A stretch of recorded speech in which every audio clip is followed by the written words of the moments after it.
올뉴 랭글러 루비콘 4도어 사진 지프 제공.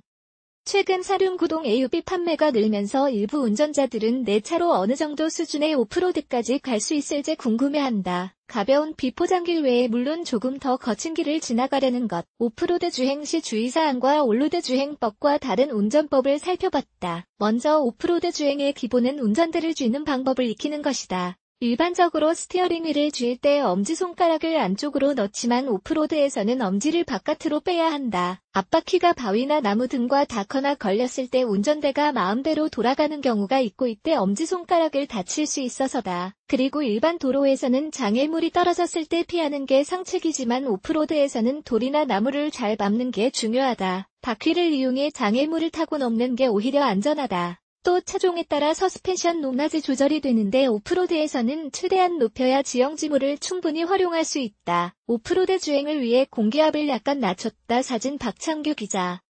또 타이어 공기압을 약간 낮추는 것도 요령이다. 공기압이 충분할 때는 돌등을 제대로 밟지 못해 바퀴가 헛도는 일이 생기지만 바람을 조금 빼면 타이어가 돌을 감싸며 접지력을 높일 수 있다. 물론 오프로드가 끝나면 공기압을 다시 맞춰야 한다. 그리고 사륜구동 AUV는 험로주행을 염두에 둔 만큼 락 기능이 있다. 각 바퀴다가 같은 구동력을 배분함으로써 험로주행 성능을 높일 수 있는 데다 위험한 곳에서의 탈출을 돕는다. 지프 랭글러의 3모드 기어 사진 박창규 기자.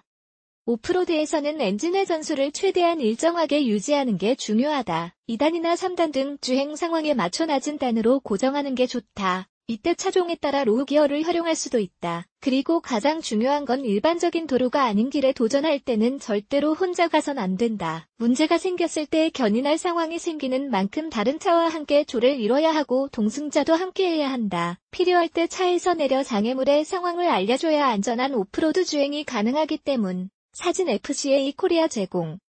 계곡이나 강 등을 건널 때는 차의 도각 능력을 미리 파악하고 되도록 사선으로 지나는 게 좋다. 갑자기 깊어졌을 때 위험에 대비하기가 보다 쉽다. 도시명 AUV는 계곡을 지날 때 수압 때문에 휠하우스 내부 커버가 망가질 수 있으니 주의해야 한다. 내리막길도 중요하다. 차의 진입각, 탈출각을 미리 알아두면 운전에 도움이 된다. 내리막길에서는 풋브레이크를 급히 밟으면 미끄러져서 위험할 수 있다. 기어를 가장 낮은 단으로 옮기고 최대한 부드럽게 브레이크 페달을 다뤄야 한다. HDC, 경사로 주행보 조장치가 있다면 브레이크를 밟지 않고 해당 기능을 활용하는 것도 좋다. 랜드로버 체험행사 사진 이만별 기자.